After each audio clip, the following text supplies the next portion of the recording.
Depuis tout petit, avec nos potes, on est beaucoup dans les sports extrêmes. Donc à un moment, on est parti sur le BMX, en skatepark, tout ça, donc à faire des figures. Moi, finalement, ça m'est resté un peu dans la tête et je suis pas parti dans le BMX, mais je suis parti dans le vélo en fait. Il suffit pas de planter pour agir pour la biodiversité, qu'il y a des choix judicieux à faire en termes de variété, en termes de diversité génétique des plantes. On a un peu de tout, on a de la sauge microphylla, on a de la lavande, des framboisiers, plein de diversité de romarins. Vous écoutez Paroles de Franciliens, le podcast de la région Île-de-France qui vous donne la parole. À chaque épisode, nous partons à la rencontre de bénévoles, d'artisans, de lycéens, d'entrepreneurs, d'agriculteurs ou encore de sportifs. Et ils ont tous bénéficié du soutien de la région pour s'engager, se reconvertir ou simplement poursuivre leur passion. Voici leur histoire. C'est le camion qu'on a réussi à avoir avec le budget participatif. Donc c'est un assez gros camion, où on peut rester debout, c'est un Master 3. Où ça va permettre de faire un camion atelier à l'intérieur, on pourra rester vraiment debout et travailler à l'intérieur. Derrière, on aura un grand mural, un peu sur le même principe de la porte coulissante, qui viendra se tirer en dehors du camion et on travaillera vraiment derrière. On a une rampe pour monter les vélos plus facilement aussi, pour éviter de se casser le dos. Lui, c'est Thibaut. Il a 37 ans et il habite en Seine-et-Marne. L'année dernière, il a soumis son projet au budget participatif, écologique et solidaire de la région Île-de-France. Le principe est simple. Si vous êtes sensible à la cause environnementale et que, bien sûr, vous habitez en Île-de-France, vous pouvez proposer un projet qui sera soumis au vote des Franciliens. Au total, la région y consacre un budget de 500 millions d'euros sur 5 ans. Depuis le lancement du budget participatif, 1153 projets ont déjà été financés. Ça veut dire 1153 projets choisis par les Franciliens depuis juin 2020. Celui de Thibaut s'appelle Recyclo. C'est un camion atelier qui sillonne l'Île-de-France pour réparer et vendre des vélos d'occasion. On fait de la réparation, de la vente, de l'achat aussi. Et puis on fait pas mal d'événements pour faire des trocs vélos, tout ça. Tout en rapport avec le vélo. Et donc tout a pris grâce aussi au budget participatif. Parce que j'ai fait une demande justement pour le camion atelier que je n'avais pas du tout au début. Donc j'ai commencé avec ma voiture personnelle. D'ailleurs ma femme m'a bien engueulé avec ça parce que je les ai bien bousillées les voitures. Et du coup le budget a été débloqué de 10 000 euros pour pouvoir acheter un camion justement et commencer mon activité. À l'origine, Thibaut travaillait au département vélo d'un grand magasin de sport. Au fil du temps, il a constaté que ses services ne répondaient pas toujours à la demande de ses clients. Alors, en gros, il y avait des gens qui venaient avec des vélos un peu trop obsolètes. On n'avait pas forcément les pièces, parce que c'est des pièces de vélos qui datent d'il y a 40 ans, donc on n'a pas forcément ce qu'il fallait. Ou des devis beaucoup trop hauts pour les gens, donc forcément, ils ne voulaient pas les réparer, donc ils jetaient les vélos. Des gens comme des petites dames qui venaient me voir en disant « Moi, mon vélo, c'est un vélo électrique, j'arrive pas à le mettre dans ma voiture, donc je ne peux même pas vous l'amener pour le faire réparer. » Donc tout ça, c'était des trucs où je me suis dit, faut que j'aille justement voir les gens chez eux et leur permettre de pouvoir réparer des trucs à moindre coût, avec des pièces que moi, je peux récupérer sur d'autres vélos, et puis à domicile directement, quoi. Monsieur s'est fait voler ses vélos il y a quelques jours, donc c'est un habitué qui vient faire réparer ses vélos ici. Et donc là, il cherche 2 vélos maintenant. Donc on a des vélos qui sont remis en état, prêts à être vendus. On peut se permettre de mettre des petits prix comme ça parce qu'on a beaucoup de dons quand on va sur des événements avec des associations qui font des appels aux dons. Et ça permet justement de nous, dans un sens, de nous rémunérer et en même temps de faire des petits prix pour les gens, d'avoir des accès à des vélos réparés et pas chers, quoi. C'était les 320, ouais. Ça te fait 40 € le vélo. Tu m'as pris les 3 vélos là, franchement. Hein? Ouais, oui, ça après, t'as pas de chance. Hein. Je suis beaucoup dans le recyclage, donc je vais faire de la seconde vie. J'en ai marre de voir les gens acheter du neuf alors qu'on peut remettre des choses d'aplomb pour que ça reparte sur une seconde vie. Donc voilà, l'idée à la base, c'était d'acheter des lots de vélos qui allaient te mettre à la déchetterie et les retaper à moindre coût et les revendre à moindre coût. Voilà, pour refaire un cycle pour de nouvelles personnes en fait. Recycler, c'est la base des gestes éco-responsables. Mais il y a aussi plein d'autres initiatives autour du développement durable que la région souhaite soutenir à travers le budget participatif. Au total, il y a 6 thématiques dans lesquelles vos projets peuvent s'inscrire. Le vélo et les mobilités propres, comme le projet de Thibaut, mais aussi l'alimentation, l'économie circulaire, les énergies renouvelables, la santé environnementale et la biodiversité et les espaces verts. C'est dans cette catégorie que s'inscrit le projet d'Amélie, cofondatrice de Pépin Productions. Pépin Productions, c'est une association qui est née il y a 6 ans.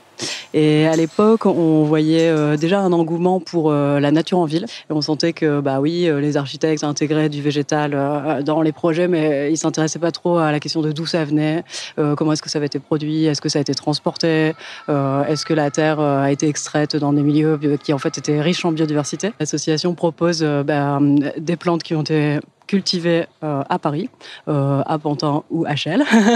Donc cultivées localement. Donc c'est l'objet de la pépinière de quartier. La pépinière de quartier, ça va être un équipement qui va s'adapter à son territoire, mais qui va obligatoirement apporter différentes branches qui sont pépinière, donc vraiment produire des plantes de façon significative, pas seulement faire un semis et puis faire un test. C'est vraiment approvisionner des jardins, des maraîchers de proximité et les particuliers. Et puis pépinière de quartier, et donc d'apporter un lieu de vie en fait pour le quartier, et donc un lieu de vie qui va être un endroit où on peut apprendre, pratiquer la multiplication des plantes, mettre les mains à la terre, effectivement échanger les connaissances là-dessus, même se former professionnellement. En gros, ce que fait Amélie, c'est qu'elle va chercher des graines sauvages ou des graines paysannes en Île-de-France. Elle les bichonne le temps que la graine donne ses premières pousses, et puis elle les revend à des professionnels ou des particuliers, ou elle les distribue dans le cadre d'actions pédagogiques ou associatives. L'idée, c'est de créer une économie circulaire et durable autour du cycle de vie de la plante. En fait, les plantes qu'on peut acheter en jardinerie qui sont en fleurs, avec des très grandes fleurs, souvent elles n'ont pas de pollen, elles n'ont pas de nectar, elles n'ont pas en fait de nutriments pour les insectes, parce que elles ont été sélectionnées peut-être pour leurs fleurs, mais pas pour la qualité nutritive. Et puis souvent c'est des clones aussi. Et donc elles ont été bouturées, clonées, de façon industrielle.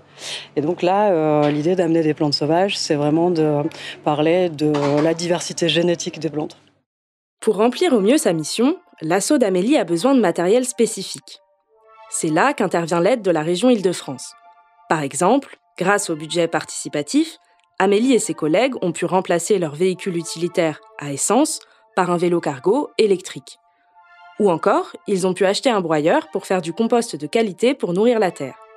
Pépin Productions a participé à l'appel à projet du budget participatif écologique d'Île-de-France. Et on a trouvé ça intéressant parce que en fait, ça permet de soutenir les investissements qui vont nous permettre de mieux agir et de faire les bons choix pour la biodiversité. Par exemple, un des projets qu'on a soumis, c'est l'équipement en broyeur. Donc ça c'est pour ici la pépinière Chanzy. Et donc l'idée c'est de pouvoir améliorer la logistique du végétal, et notamment c'est très intéressant de composter les branches, les feuilles et de les composter sur place, mais pour ça il faut les réduire en petits morceaux.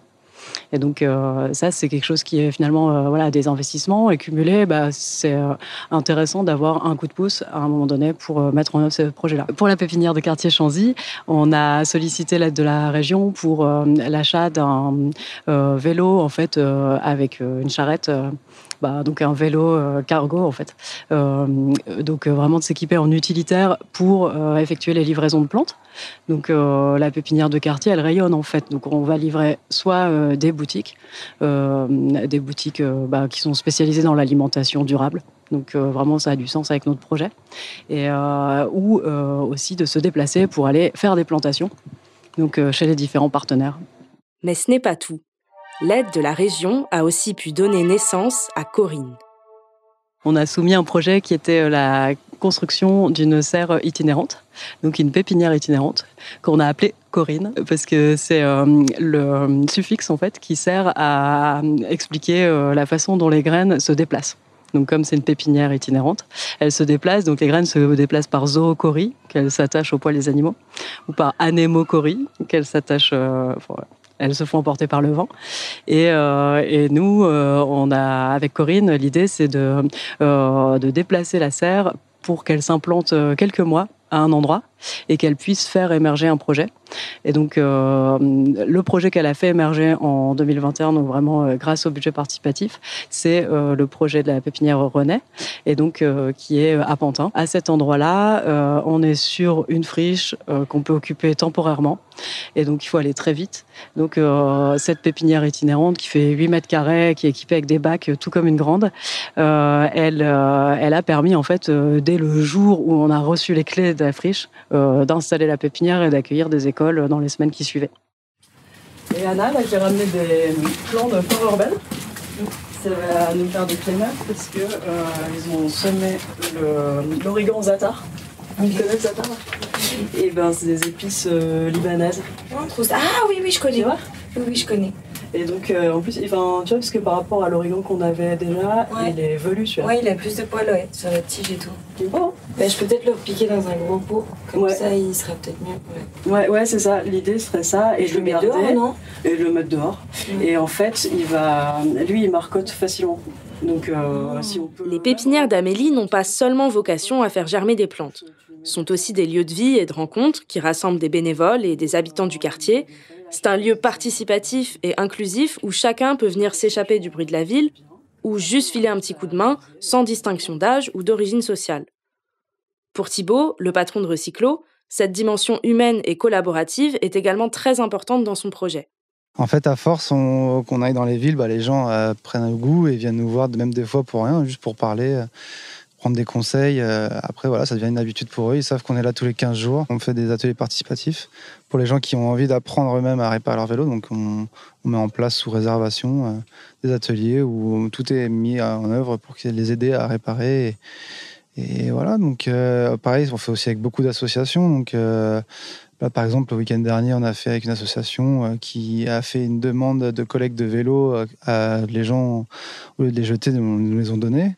Et nous, en contrepartie, on a réparé quelques vélos pour les donner au Resto du Cœur au nom de l'association qui nous a fait venir. D'ailleurs, ce n'est pas pour rien que l'aide de la région s'appelle le budget participatif, écologique et solidaire. La solidarité et l'entraide sont au cœur de tous les projets financés jusqu'ici. Ma femme aussi, qui est chef de service dans une association pour réfugiés, a fait une demande de budget participatif aussi. Ça s'appelle les jardins participatifs. Donc l'association s'appelle Empreinte. Et donc ils ont eu aussi leur budget, tout est en place et ils sont déjà en train de cultiver leurs légumes avec les réfugiés et puis ils mangent leur récolte. C'est super, ça marche très bien. Si les projets d'Amélie et Thibaut vous ont inspiré et que vous souhaitez soutenir d'autres initiatives écologiques et solidaires, alors votez pour vos projets préférés. Ça commence le 7 octobre 2021 et toutes les infos sont à retrouver sur le site de la région, île-de-france.fr. C'était Paroles de Francilien, un podcast réalisé par la région Île-de-France. N'hésitez pas à liker, à commenter et à partager. Merci à Thibaut et Amélie pour leur témoignage et leur engagement et à très vite pour de nouvelles Paroles de Francilien.